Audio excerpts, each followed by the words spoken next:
The Board of Directors of the Granada Community Services District. And can we have a roll call?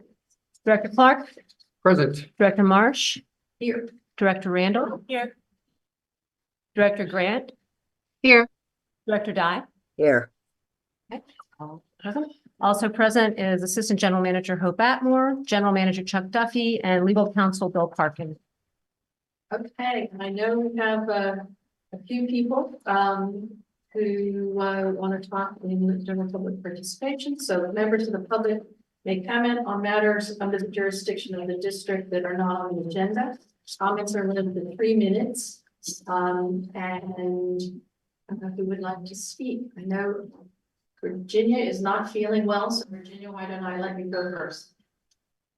Thank you, Nancy, and thank you for including me in your public comments tonight. I'm sorry I can't be there in person, but as I mentioned to Barbara, I'm just feeling under the weather, and I'm not even sure if I'm contagious or not, but I wish I could be there. But I just wanted to thank the GCSD board for their support of me. I'm the special district representative for LAFCO, one of two, and I just wanted to, just thank everyone and just to let you know that, I love being involved with that, and that we are looking at a few active cases. We've done a couple of MSRs for the cities of city of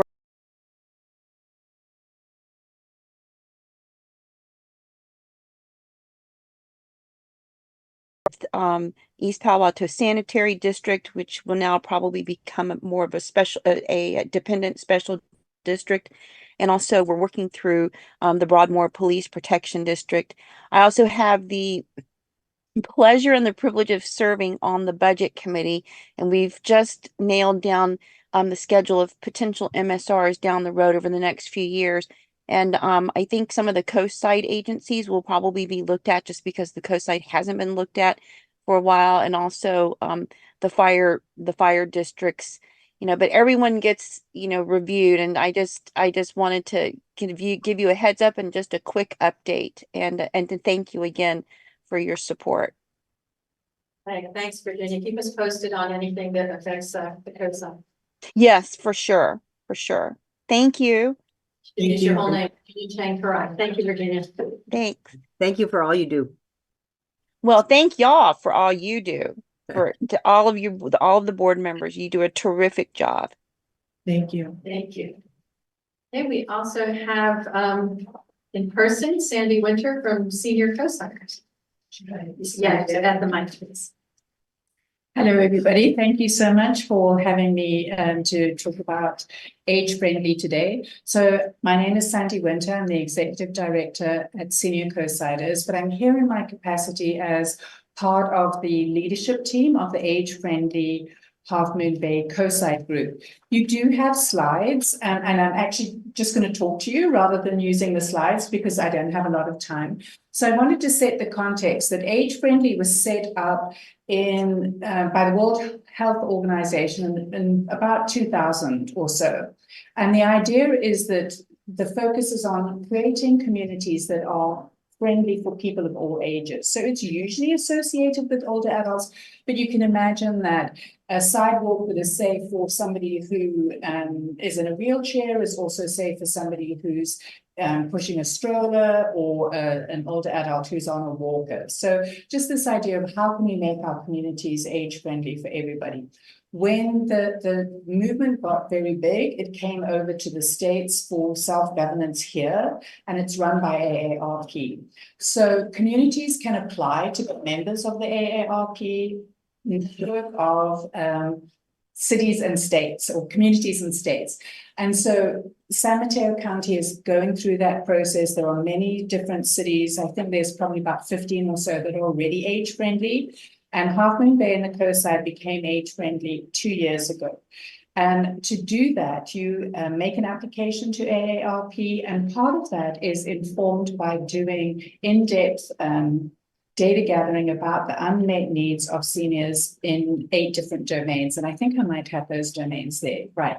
So it's things like outdoor spaces, transportation, civic participation, and those kinds of things. So what we did is we worked with CAFE, the Center of Age-Friendly Excellence, who receives Measure K funding to help San Mateo County cities gain their age-friendly designation. And we conducted focus groups, and we really tried to be very inclusive. So we had people in those focus groups from Montara all the way down to Pescadero, people with different, on the different levels of the socioeconomic spectrum.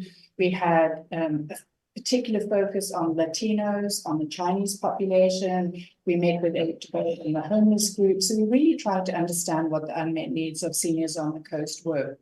And then based on that information, we picked an initial slate of projects to do.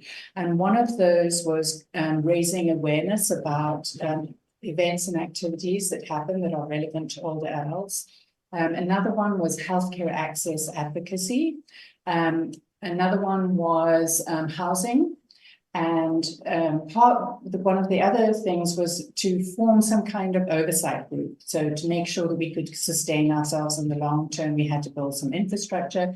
And then the last thing was a business recognition plan. So we were successful in all of those endeavors except the business recognition. And that is something that we're now carrying over. So after the first 2 years, you then have an opportunity to create a 3-year action plan, which is the process that we're undergoing at the moment. And what we're doing is meeting with different groups to raise awareness about this age-friendly initiative, to say that, you know, if you would like to collaborate on any projects, if you need, you know, a focus group, or if you need some input from a group of older adults, that we can perhaps facilitate doing that.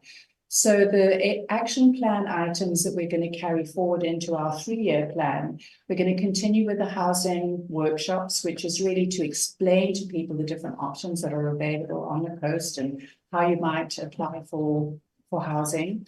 We are also going to continue with our healthcare advocacy. So I'm going to talk a little bit about that separately. For a long time, I feel like there's been an awareness that healthcare access is a real problem on the coast, and particularly for people who don't drive, like older adults or people with disabilities. And working with the city and a number of other healthcare providers, we were able to bring together a group, Marie President, who's part of Dignity, Stanford, Kaiser, San Mateo County Health Plan, the city, county representatives, so Ray Mueller and Marisol serve on that group as well, and really advance the conversation about how we can have better healthcare access here on the coast. And one of the things that they've been talking about is having some kind of collaborative model, where the problem is that there aren't enough Kaiser patients here for Kaiser to stand up a whole clinic, and the same for Dignity. But if they pooled their sort of client base or patient base and their resources, there is the potential that one facility could be managed and paid for by a collaborative instead of individual. So obviously there's a lot of devils in the details there when you start thinking about HIPAA and all those kinds of things. But that is a conversation that has advanced. Based on that conversation, a grant application was made by the city for Measure K funds for about 1.3 million or something like that, to help to actually set that up and to do more research, to implement a pilot program. And the pilot program that they're thinking of is some kind of lab. So being able to collect lab results, you know, often what happens is that you need something, you have to go over the hill, you get your labs, you come back, and then 2 days later you go over the hill. So maybe trying to set up some kind of lab. And then the other conversation has been around setting up an urgent treatment center.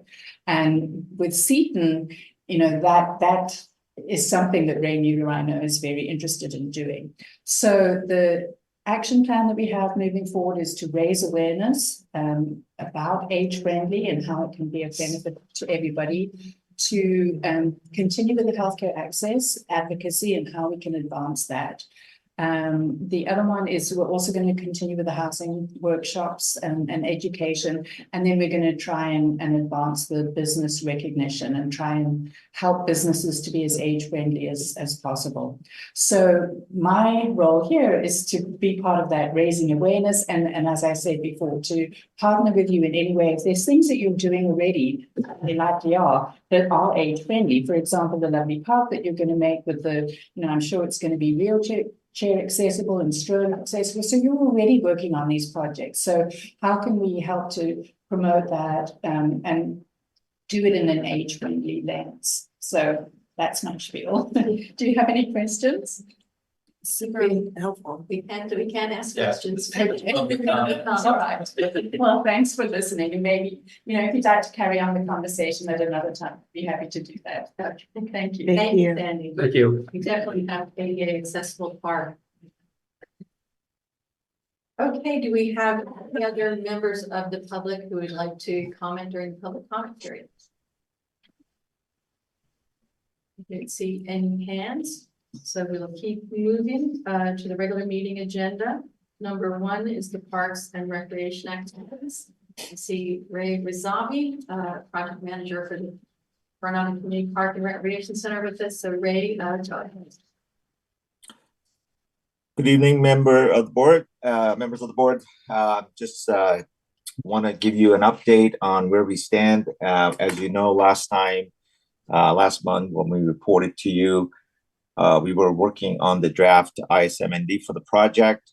We met with the county planning staff and we created a kind of a tentative schedule.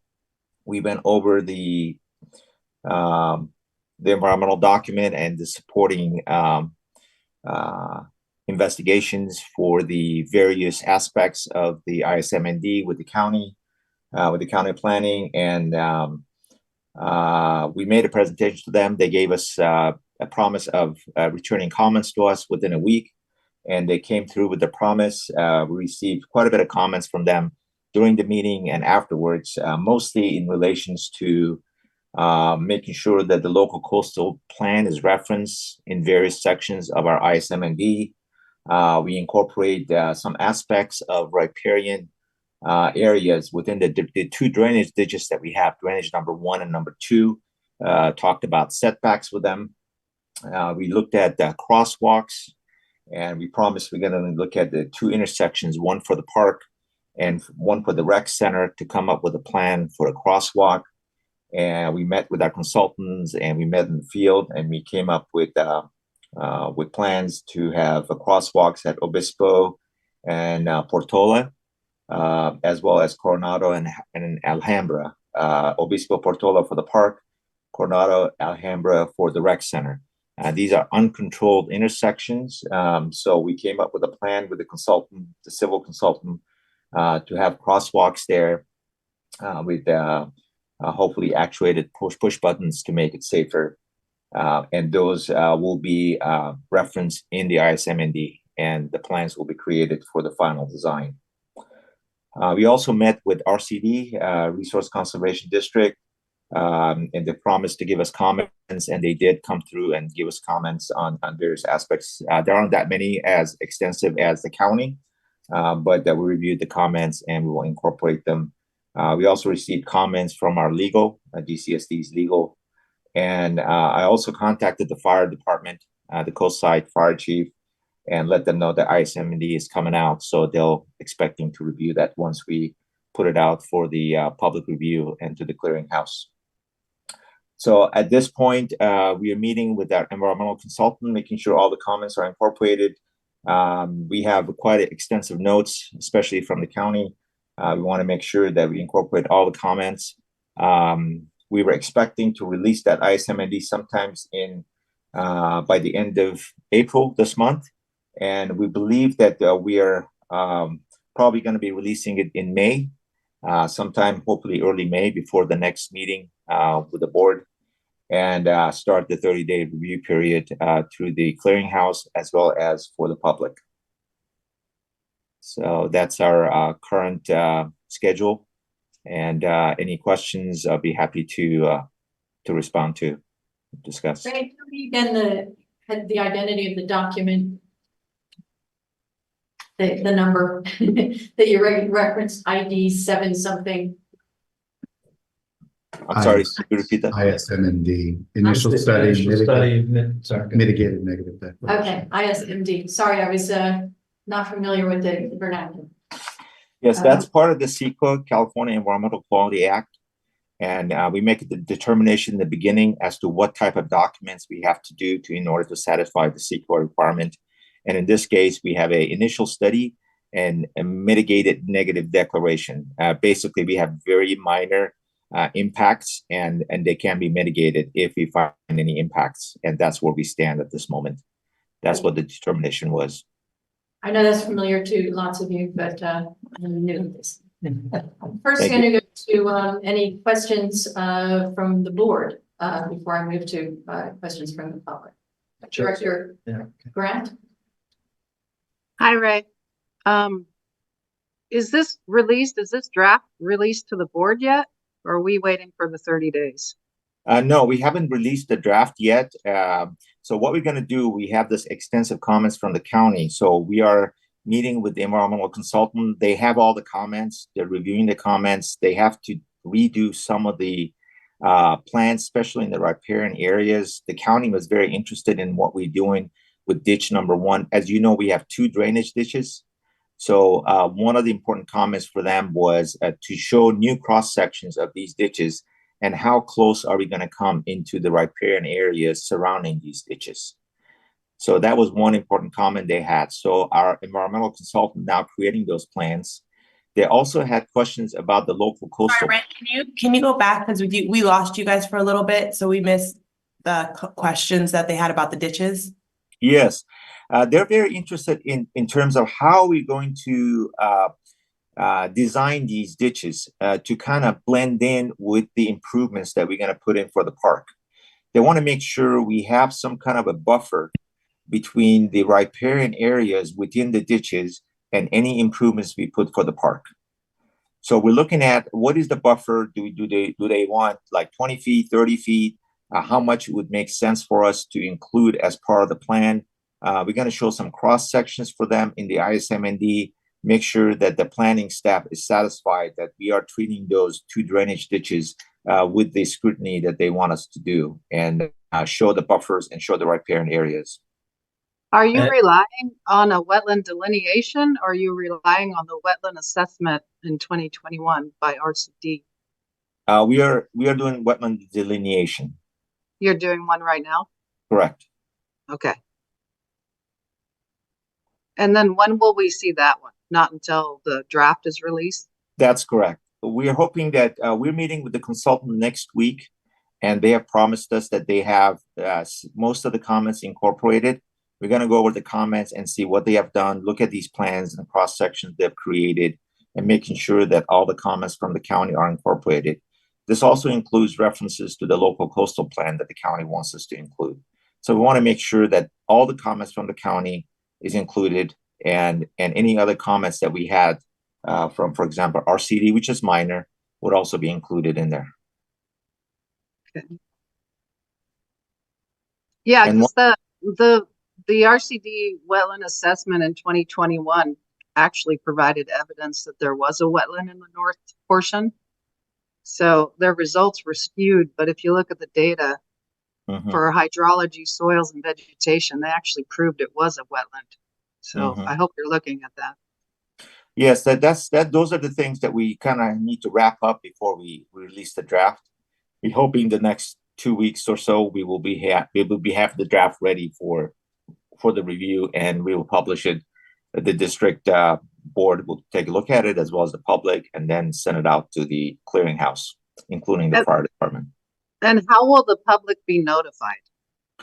Basically, we put an ad in the local newspaper, the legal newspaper, that this. Which one is this? Half Moon Bay Review? I have to double check on that one, which one qualifies. I know this changes from time to time, depending on which one is actually in print.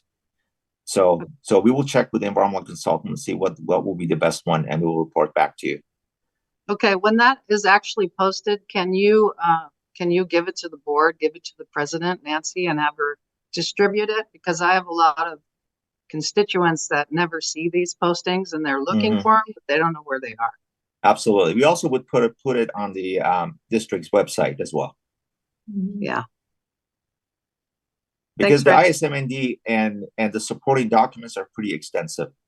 So we will have to put it on some place that's accessible, and it's not something that you can email necessarily unless you have a cloud storage that you can have access to. So it'd be easy to put it on the district website. It would be nice to post it at the on the bulletin boards at the post offices. That would be great. I'll make a note of that. Thank you. As soon as it is ready, as soon as it is published for public comment, that's the point at which the board will get it. We'll make sure the board knows that it's been published and where you can access it. Yes. Yeah, it's a quick turnaround though, because you only have 30 days. So as soon as it's posted, we need to have those postings up. Mhm. Yeah, we'll alert you on a staff level, Jill. We'll alert everybody that it's out there. Thanks. Okay, Barbara, you have your Director Dahlia. I look forward to seeing it as well. And I would support what Jill has asked for previously, which is to have it in the San Mateo paper, which is free. Mhm. I think that's actually, I agree with her on that. It's the only printed paper that's on the coast right now. Yeah. Yes, absolutely. Any other questions or comments from the board? Matthew? No. No. Thanks, Ray. I don't have any other comments. I'll go reach out to the public for any comments. And Michelle, I see your hand patiently up. Hi, I just wanted to remind everybody, I'm pretty sure you know about Caltrans, Oh, yeah. Yes. right? Yes. And one of the pinch point is also the California Coastal Commission. It's hard to know whether they are going to accept Caltrans Kelly Ma's argument that they are providing access to the coast just in a different way and a more safe way. That's just her argument, not my opinion. And whether or not they're going to pinch you guys for parking when you guys go for your CDP. And so Eric Martinez is no longer staff right now. We've got another lady, I forget the name. I think her name is Angela. Len Erickson knows her, has been talking to her because Catherine has an appeal going on with that.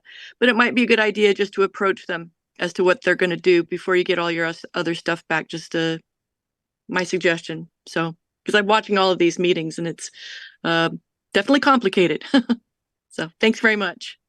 Catherine Slater Carter and Len Erickson are appealing to the California Coastal Commission, are keeping us very much in the loop. Awesome. But Yes. any other comments from the public? Don't see any. Ray, any further updates or comments? I'll keep you posted on the Caltrans. This is called the Caltrans Shop Project.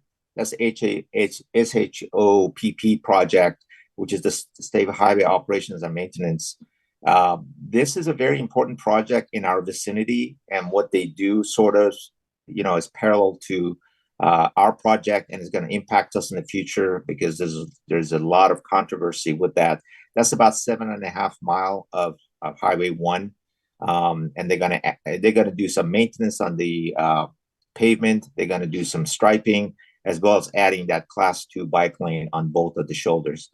As it was mentioned, it might go. I don't know. It may go to the California Coastal Commission, but I will keep you posted. I'm in constant contact with the project manager, Kelly Ma.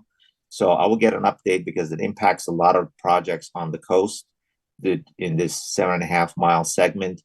So I will keep you updated as soon as I hear something at the next meeting. Thank you, Ray. Okay, any other comments on parks before we go to rec? Seeing none, thank you, Ray. My pleasure.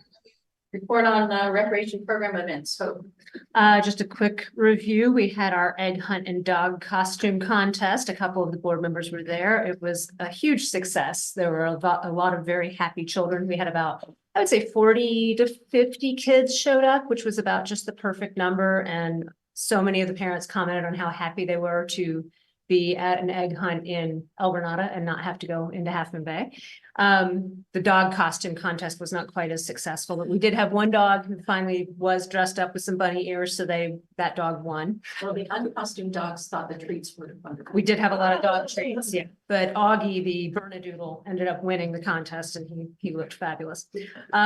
We also just recently had a harbor walk, partnering with the Harbor District. And then a reminder that this coming weekend is the Recology Recycling Day from 8 to noon. And then we have our Earth Day event from 1 o'clock to 3 o'clock. We've got about 7 or 8 agencies that will be at the parking lot area down there, and we'll be handing out goodies and having games and various things like that. And then we have another nature walk scheduled for May. So that's where we are right now. If you have suggestions for things you'd like to see happening in the summer, let me know. I think I have a really tied up schedule till the end of to 4th of July. After that, I promise a date for a history walk. Okay. But I don't have anything to say, but add, but I just want to say that I thought it was really great that we used the eggs we did. Yeah. It was just, I went to something else for Easter that didn't have the paper mache eggs, and I was like, ooh, Yeah. where are those eggs at? Yeah, You know, so we made a point of yeah. using paper mache eggs, and the ground was still a little wet, but they held up. And then the kids actually came over and worked with the staff from the Half Moon Bay Library and decorated the eggs. And then they could reuse the eggs later. So it worked out really well. Yeah, I was pleased with the eggs as It's a well. great partnership. Well done, Hope, on Thanks. the three-way partnership. You pull all the parts of the community together. And my favorite comment was, they didn't have to go to Half Moon Bay. They got to do something local. Yeah. You're here. On Saturday, Hope, for the Earth Day events at 1, probably have done this online. We can drop off tents to you anytime Saturday right to the site if you want. Or I'll try to get them from you tomorrow. Okay. Any other comments, questions from the board on the recreation report? Director Dye. I just wanted to say I'm so glad you're doing these things. It makes me really happy. I'm sorry I was out of town when the Easter egg and so forth happened. I'm hoping to join you for part of Earth Day. So I think that's a great thing you're doing. Any comments on for members of the public? Seeing none, we'll keep moving. Item number 2, draft sewer authority mid-coast general budget for fiscal year 2024-25. Okay, I'll just provide an overview and then I'll let the 2 SAM reps chime in, if you will. So the SAM board passed the SAM budget for circulation at their meeting a couple of weeks ago. There wasn't a lot of discussion about it. We also met at the managers' meetings to discuss the budget. I asked a lot of questions, and sometimes a little difficult to get the answers, but we have all reviewed this. And so the bottom line for the general budget is it's a 15% increase over last year's budget. So that's pretty substantial. Now there's a bunch of reasons, and some of the questions I asked were, why are salaries or compensation going up 10%? You know, they have at SAM, this is a little specialized to government work. They usually have cost of living increases, plus they have this thing called step increases. So the first 7 years you're there, if you've done a good enough job, you move up that step. So in essence, it's a 4% CPI increase plus a 3% step increase. So that explains some of that, but I could do my math, it doesn't equal 10%. Right. So we discussed a lot of this. I can't affect change personally. I can just ask the questions, obviously. So I did look back at past SAM budgets, and as you know, we used to hover. I don't want to go back too far, but we used to hover around $3 million. I think as recently as 2017, we were 3.3 million. You know, now we're up to 6.3 million. So it's a substantial increase in whatever that 7 years. So I think, you know, that's a lot in my book, but again, I can't effectuate the change. It's up to SAM. So that's kind of the big broad numbers. When I quote those numbers, I'm taking out the infrastructure line because the infrastructure can fluctuate from $5 million to $2 million, and kind of skews the budget. It makes it look like it may go down or up dramatically depending on what projects we're doing. For the infrastructure budget, they've put a place marker in there for $3 million for the SAM IPS force main, known as the Montera section of the SAM IPS force main. So that's what they're looking for. As we know, Half Moon Bay hasn't approved that infrastructure portion of it, so we'll wait and see what happens at their city council meetings. So that's where we are on the general budget. I'll turn it over to our SAM reps if they have anything more to add. I just have one comment. First of all, I'll call on Director Dye from the SAM Finance Committee. Yes, we had a meeting of the Finance Committee today. And one of the points that was made very strongly by Director Reddick, and we all agreed with, which is that while there are some line items in the budget that seem to be going up, that they really don't have much control over, it's a question of having a more accurate budget also that includes those costs. And for example, the retirement contributions line item has gone up considerably. Also, insurance premiums, and they're talking about adding flood insurance, which seems like a really good idea, and that's going to raise the cost of the insurance. Chemicals, they have been using more chemicals in recent years, and the price of all the chemicals that they use have gone up considerably. So, you know, there's two sides to this. Number one, we want them to live in the budget, and we want this year's budget not to be too much higher than last year's budget. But for some of these costs that are kind of increasing in an automatic way, I think it's important to have an accurate estimate of what they're going to cost rather than get to the end of the year and realizing that we're way over budget in a number of areas. So it seems as if this budget is fairly reasonable. There are some areas where I think there could be some better management. We have we have 2 full-time staff and 1 consultant working on all the financial stuff. They're still using a lot of professional services, but all in all, compared to other years' budgets, it seems reasonable. There's some issues though. I have one line that won't stop me voting for the budget, because they did the same thing last year that they did this year, so I voted for it last year. But I'd like to see a change next year, so maybe for the Finance Committee. And that is, I noted one of the notes that the general manager made was over having signed a new legal services agreement with a not to exceed number. And that was part of what drove particularly the administrative costs, which are up like 16%. So when I looked at that line on the operation budget summary, and this I think is a choice, not a control issue. It's a choice in how you budget. And I would have made quite a different choice because their choice is costing the member agencies quite a lot of money. They are budgeting the legal services at the not to exceed number, which in the next year is $376,000 and change. Yeah. Their projected actual for this year is $146,000. And their actual the year before, or 2 years ago, 22-23, was 187,000. So if they're going to end this year somewhere around 146,000, they're budgeting next year 376,000.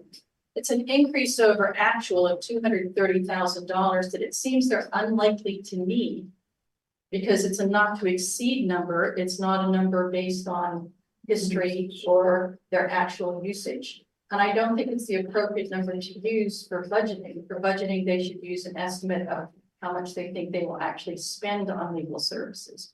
And the thing about the SAM budget that's interesting, that unlike others that just might be an estimate and you might be over or under, SAM's budget is actually arguably an invoice, because once SAM board approves it and all the member agencies approve it, SAM invoices us for the money. So we don't pay the legal services based on what they actually spend. We pay what they budget. And, in my view, for next year, they are budgeting an excess of about $230,000. I would have thought Half Moon Bay who pays 60% of that would have objected. We're gonna pay 46,000 or so of that. And it's the sort of number that they're gonna have the money and they will spend it however they spend it, or maybe it will end up in their reserve. But I think since this is a budget, they should budget what they think they're actually gonna spend, really, as Barbara, you said, on some of the other lines where they eventually have gone over, they should budget realistically. This one, I think they should also budget realistically, and I don't think it's appropriate to use the contractual not to exceed number, which seems to have been a very, very, very safe number to agree to in their legal contract. And I asked about that, well, I asked about a lot of specific items, but I asked about that legal services, and I said, what's happening at SAM? They're not directly involved in the lawsuit with Half Moon Bay and Montera. And part of the explanation was the MOU is coming up this year and they're hiring outside counsel to do things and whatnot. I've seen that before. They used to have, I don't know if Matthew or Barbara remembers this, they used to have a monthly stipend that paid this person to consult, and I kind of laughed. It comes up every 3 years. Why are we paying a monthly stipend in between them? But $376,000 is a lot of money for a treatment plant. Basically, it's not even a district. We don't spend anywhere near that, and I'm sure Montero doesn't either have their number. So I asked about that. But well, if they said we spent 146,000 in this fiscal year, and because of the MOU, based on the last time we did it, we think we'll spend 230,000 on that. That's the basis for this number. Right. I don't have a quibble. And we were doing ERF this past year as well, which could have taken up some time, which hopefully will be doing this year, right? Yeah. So I think just as a finance committee check for next year, I think if we could persuade them to use what they think is going to be their actual expense rather than the contracted maximum expense, it would be a more realistic budget and more fair to the member agencies who are going to pay the invoice. Any other comments? Yeah, I was, at the SAM meeting where it was presented, there was a dearth of discussion. Not much discussion at all. This was passed to, and I voted to pass it to the member agencies, knowing that I think that the SAM actually gets better scrutiny here than it does at SAM. There are a lot of items of some of my numbers could be wrong because I'm not good at this, but I concluded that the personnel subtotal is jumping over 11%. So that's more than inflation. Virtually everything is jumping more than inflation, and Director Jai already mentioned this. Professional services is going up something near 30%. And that's truly an estimate as far as I can tell, that based on I don't know what, but there are construction projects coming up where they may need more consulting and things like that. But I think a lot of these items are just that, estimates. And my rather fervent hope is that they actually stay within this budget. Well, they list on their overall budget summary, which is on our packet, page 12, the variance versus the previous year budget. But I'd like them to add a column that says variance versus previous year actual. Because, for example, with professional services, they're budgeting about what they spent this past year. But it is 23% more than they budgeted for this past year. And so I think both numbers are valuable. Yeah, and I did actually probably almost unreadable spreadsheet. That's what I'm staring at right now, where I compared the actual versus budgeted. They spent 9% more than they budgeted last year. And I compared 3 other columns, kind of what you're looking for. I think I sent them to Matthew and Barbara. Yes. Yeah. That was very useful. Thank you. So I did that comparison. I'd like to see that at the the SAM level as well, because to your point, they collect this extra money, it just sits and goes somewhere else. I mean, I don't know if you all saw, they released their 3/4 of the year budget and actuals today. And, you know, there was a project there, it was front end bar screen. They said it was going to cost $200,000, it cost $700,000. Now, I don't remember seeing that at a meeting where they said, hey, we went $500,000 over a $200,000 budget, and they had to get that money from somewhere. So That's where this. that leads to the float. looseness. Yes. The float, yes. Yeah. Yeah, I had not seen that. We knew It just came today, this we afternoon. knew it was going to go over, but that's Right, that like the aeration. that phase. bears comment. Yeah. Yeah. Director Dye, did you have another comment? Well, I was just gonna say that they have two lawyer groups of lawyers, two firms that they contract with. One does the regular business and deals with ERF. Should not be dealing with the lawsuit because that Sam's not really a party to that. The other one does all the human resources stuff, and we got an extra year under the previous MOU with the union because they were given a bonus for the pandemic, for their work during the pandemic of, I think, $1,000 each, something like that. And they agreed to add an extra year to their contracts at a 3% inflation rate, which it turned out was a good deal for Sam. That their salaries didn't go up more than that.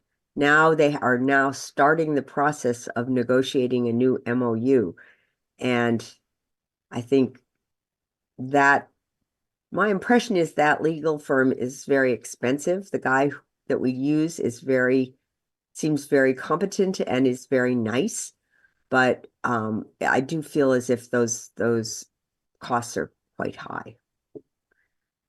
And then in terms of the other issues that we talked about, we are closing in on having an infrastructure spreadsheet that shows cost to complete of all of the items. So that helps, I think. Fascinating. We're close. And thank you for chasing that down, Barbara. I don't need any. Yeah, it's just a good thing to do. And they have a lot of projects that are completed. And the other tricky part is, and something to think about, is that they add these projects on each year, they budget for them, and then the money doesn't all get spent or gets overspent, and it kind of rolls over. And the last point is that in terms of the current situation, they are transferring some funds over to one of the higher paying new funds, which is good, rather than keeping $1 million in the checking account. And they will be doing that, hopefully continuing in the future. So, and, you know, every little bit helps. Good progress. Yeah. Okay, any other comments on the budget from the board? Any comments from members of the public? Seeing none, do we have a motion? I'm sorry. Just a procedural item. We've all noticed that Director Dye is remote and her location wasn't on the agenda, but I just want to state for the record that there is one exception to the Brown Act that came out of the pandemic, and I think it expires in 2026, but it allows a board member twice a year for just cause to do a remote meeting as long as she has notified in advance of the meeting. She notified you, Chuck, and myself of this. She kindly doesn't want to give us whatever. Singaporean. Yes. Singaporean germs, Indonesian germs. The only other requirement, and this may seem odd to you, but the only other requirement is that before action is taken, she must disclose that whether there's anyone 18 or older in the room. I don't see anyone in your room, Barbara. There's no one else in the room. I told my husband couldn't come in. He couldn't come in. Yeah, Right. couldn't And I open the just- door. This is the real interesting. This is a real plot interesting one. twist you're throwing in. So I just wanted everyone to understand that, and for the record, why she's remote and her location is not on the agenda, but it's all legit. And there's- And it's just to insert that there's no one, sorry, motorcycle, Just to disclose whether anyone 18 or older is whether there's anyone 18 or over. before an action is taken, so. Barbara?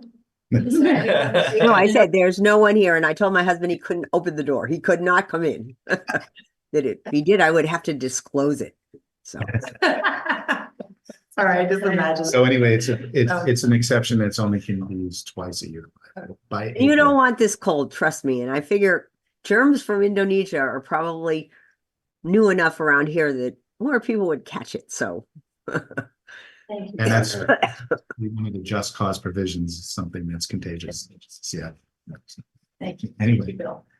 Glad that we have been so informed. thank you, Bill. Now we have a motion. For the consent budget. Okay, I move to approve, is that what we're doing? Move to approve the draft sewer authority mid-coast general budget for fiscal 2024-2025. I second. I can second. Yes, you can. Okay, any other further discussion? Yes, I have a question. It's my understanding that this is a preliminary look and we are not actually approving the final budget. We are just returning it to Sam for further refinement. Is Yeah, so the SAM board approves the circulation of the budget. The 3-member agencies don't have to, but if they approve the budget, it then goes back to the SAM board for final ratification. So we've had it in the past, and this may be one of those years with the SAM IPS work that half of them may or may not pass it, and then we'll have to take another look at it. So that is the process.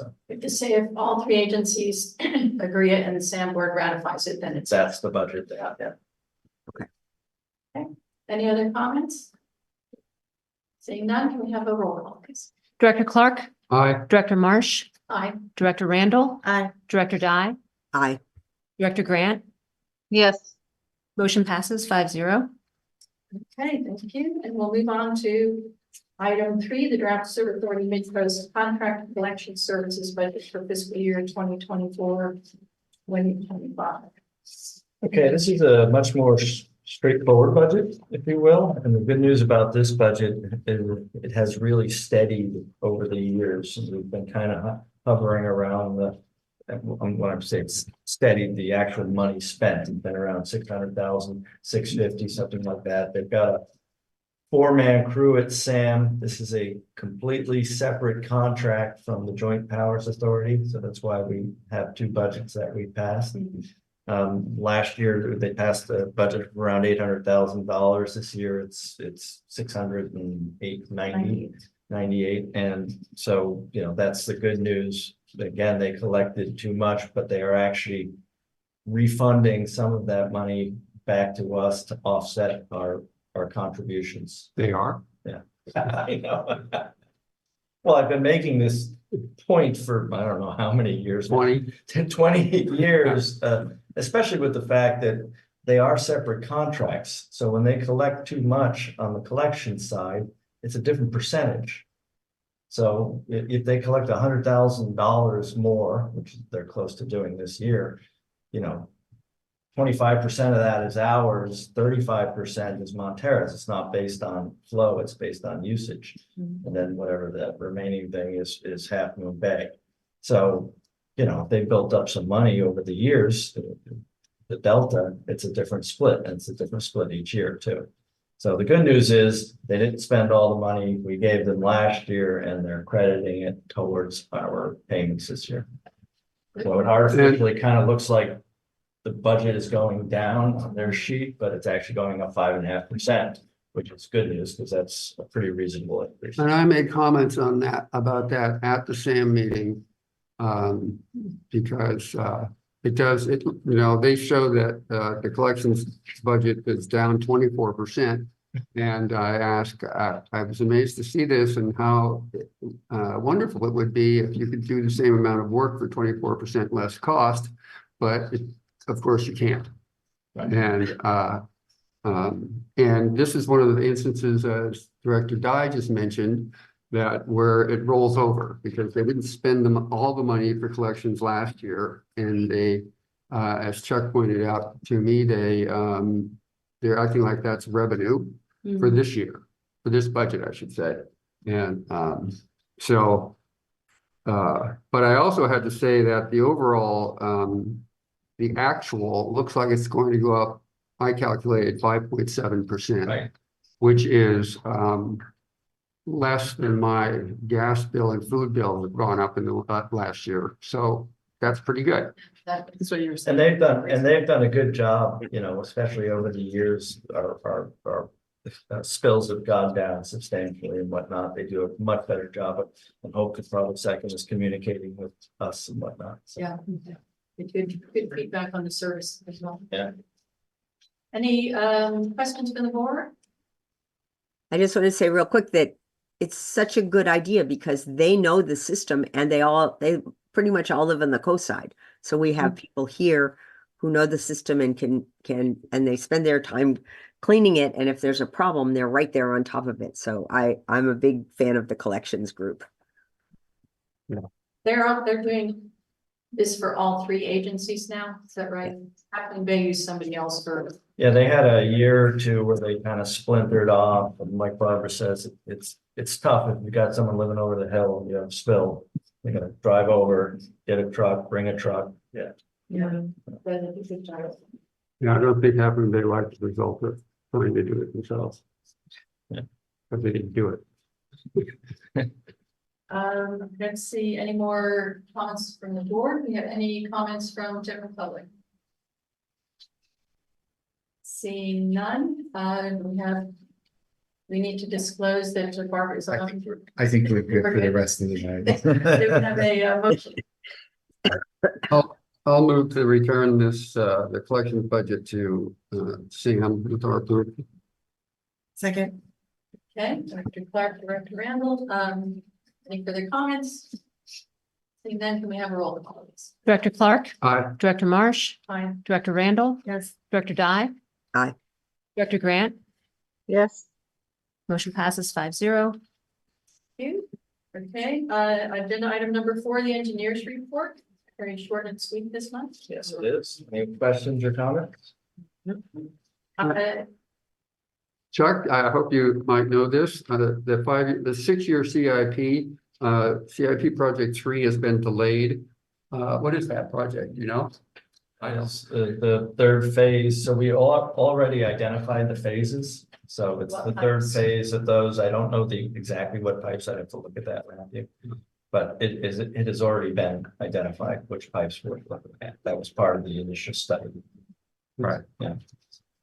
No, I thought this was Delayed a- waiting to see what the sound costs are. Yeah, because what's gonna happen with Sam, if they go, they're gonna have to go ahead and replace a section of the IPS, and that's gonna cost, I did a budget takeoff on that. I got the actual costs from Tishon for the last 3 projects, and rough numbers, it's about $500 a linear foot. It's 13,000 feet have to be replaced. That's 8.2 million, something like that. So we're going to be on the hook for 20% of that, and that's a lot of money. Obviously, that's going to be compressed instead of into 5 years, into 2 years. So that's kind of why we're just holding off. We've done a good job for the past 10 or 15 years of replacing these pipes, and you know the waiting a year won't hurt us. Really. The change in flow for El Granada on heavy rain days is pretty mild, so Yeah. it doesn't look like we have a significant I&I issue. And they just did that study at Sam that showed a lot of it's coming from halfway back. Yes, it did. I know that the IPS force main is a completely different animal, but our pipe replacement projects aren't running as high as $500 a foot. Oh, Yeah, I didn't think so. that's bigger pipe. It's HDPE. Yeah, it's a whole different method. That one's going to be basically brand new. The IPS replacement. And ours are gravity fed pipes are cheaper than force mains anyway, right? Generally, yeah. Yeah. They're both PVC, so one has a higher pressure rating than the other. Just wanted to throw out some links. Some links. Say that I knew something about it. You're almost equal to me. This is where I'm a general manager, not an engineer, so. Any other comments on the engineer's report? Any comment from members of the public on the engineer? Seeing none, we will move on to the more SAM report on sewer authority post-site meetings.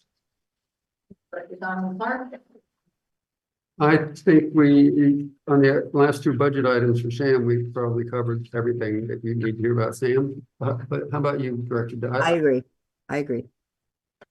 Okay. Any questions from the board on things not covered? Any questions from the general public on SAM in general? Seeing none, we'll move on to the consent agenda, which consists of the March 21st regular meeting minutes, the April 2024 warrants. This is an updated list we have here. Yes, an updated list that code distributed. February 2024 financial statements. Does anybody like to pull anything from the consent agenda? Seeing none. I just have a comment, which I think the financial reports are in a bit of a different format. I like it. I think it's helpful. Good. Okay. Any comments from the general public?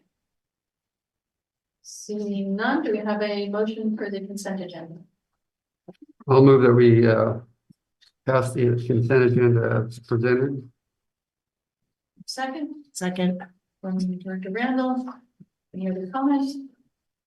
Seeing none, we have roll call, please. Director Clark, Aye. Director Marsh, Aye. Director Randall, Aye. Director Dye, I Director Grant. Yes. Motion passes 5-0. Okay, thank you. We'll move on to item number 9, reports on seminars, conferences, or committee meetings. Any committee reports? Well, it's not exactly a committee report, but I did go to the sewer treatment plant in Nusa Dua, on Bali, twice. In where? Good job. Pronounce that again? Nusa Dua. It's near Denpasar, where the airport is. It's south of Yeah, of course, that one. and they have it's amazing. It's a giant wetland It's my with favorite of all the ones. tons of birds. But I want you to know I'm going to sewer treatment plants everywhere I go. I actually on Kauai did find 2 mini wastewater treatment plants on Kauai. All right.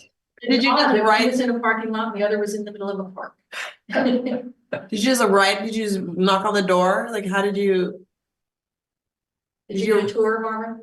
No, I didn't get a tour. I actually had reviewed it. I went at 6:30 in the morning one day, and you can just walk right in and you sign their little book, and then you just can walk around. Amazing. Report. Moving on, the information calendar, attorney's report, general manager's report, Nothing further. administrative staff report. Nothing further. Further, any future agenda items? I Yeah. want to Oh, comment sorry, on go ahead. administrative staff report. We got 7 applications Yes. for sewer hookups this time. Really? That's, I missed yeah, that's more than I think I've ever seen. We have had so few all year, and in the past 6 weeks, they've all started coming in. Wow. And yeah, it's pretty amazing. A number of them, I'd say about half of them are for ADUs, but there's a number Yeah. of single family dwellings plus ADUs and different things like that. So yeah. That's a big ADU on my street. Director Grant. Future agenda items, right? Yes.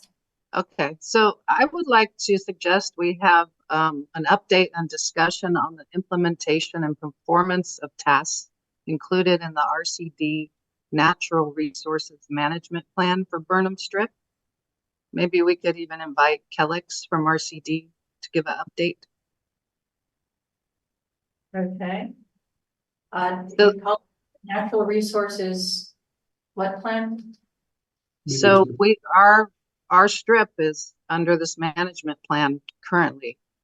And I'd like to have Kellex from RCD come and give an update on it. So Jen has probably never seen this management plan. Have you seen it, Jen? No. Okay. So, and the reason why is it's been a long time and she's never come when I've been on the board, but she's a great speaker and I'd love to hear her explain it and update us on how they're managing the strip.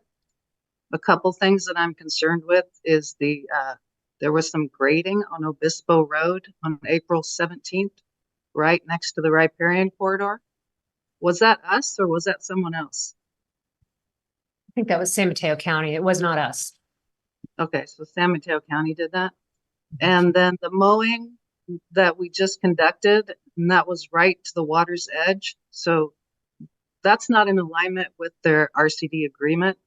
It's not in alignment with the local coastal program, and it's not in alignment with past CEQA documents that Sam has provided. So I'd like to have a discussion on this management plan. Can we put that on the agenda? Future agenda items. And for those who are not aware, when Granada Sanitary District became Granada Community Services District, one of the requirements was that we have an MOU with RCD for our environmental needs so that we wouldn't be overlapping or duplicating that kind of service. And they kind of serve as our consultants. Yeah. Okay, good. Thank you, Director Grant. Thank you. Any other agenda items? I actually have another one. Oh, okay. Well, can I just speak to that one? Mike Yes, is go our ahead. contact at the RCD. I think I agree with you. I think it'd be great if he came. Also, I know that they did a nesting bird survey, I believe, before. I don't know. I think I saw this in an update before they did the mowing, and they recommended the mowing. So I think you're absolutely right. It's a good thing for us to look at and to discuss with them. So. Yeah, I'm concerned with this mowing because so the LCP requires buffers from any intermittent streams, riparian corridors, potential wetlands. But the mower arrived and first of all, it came covered in dirt, which is usually not allowed on projects. I mean, I work on a lot of projects. Things come in clean because we don't want invasive plants spread on our property. Okay. And it was covered in dirt. And then he just mowed right up to the water's edge. So he didn't adhere to the buffers. And the RCD agreement calls out that hand removal in potential wetland areas to avoid harm to wildlife and avoid mowing wetland areas. Wetlands will be flagged with ropes and T-posts, and nothing was done before he mowed. So good conversation with Kellex. I'm glad you brought this up, Director Grant, because I noticed that, you know, it seemed rather more thorough than typical. So. Yeah, and you know, I'm concerned because if we don't have these buffer zones, if we keep impacting them, we don't have any protection. So the LCP says we could, you know, mow in those buffer zones, but we need to have something submitted to the county and to CDFW. And I don't think we have an agreement with CDFW. Am I wrong? Do we have an agreement with them? No. No. So, you know, we're right in the middle of everybody's eyes. Everyone can see what we do. Thanks for raising this. You had Director Grant? The second one is, I think we have a new leader for Recology. Is that right? A new person in the contact person, quarter retired. Yeah. Last year. Yeah. And I would love for Recology to come and give a presentation and meet whoever's running the show. I totally support Recology. I love what they do. And it's just really nice to hear, you know, what's going on and just get an update. If you can come down on Saturday, Recology will be there. They're going to be doing the recycling day, but they're also going to be tabling and they'll have some games going on. And I believe Ryan, who's one of the staff members over there, he'll be there. And Glenn Bonji is the new director. And he, I believe, will be there part of the time, or at least during setup. So if you would like to meet him, but I agree, it would be great to have them come in. Didn't Chris Porter bring her replacement and introduce him to us? Glenn. Yeah. Yeah, and usually would come when we're renewing their budget. Mhm. yeah. And he's great. I've had multiple conversations with him. He's super helpful, so. I saw a presentation from Recology from past meetings. I don't know what year it was, Chris. And it was just so informative. I really loved listening to her. So, maybe that might be nice to have on the agenda. Okay, thank you. And our contact at the RCCD, the person who's responsible for us is Joe Issel. So. But Telex is great. I agree with you, Jill. She's terrific. Be very presentable. Any other, future agenda items? Seeing none, then, we are to our agenda and we are adjourned. Wow. Okay. Good. Thanks, everybody. Thank you. you. Bye. Good night. We have a special guest.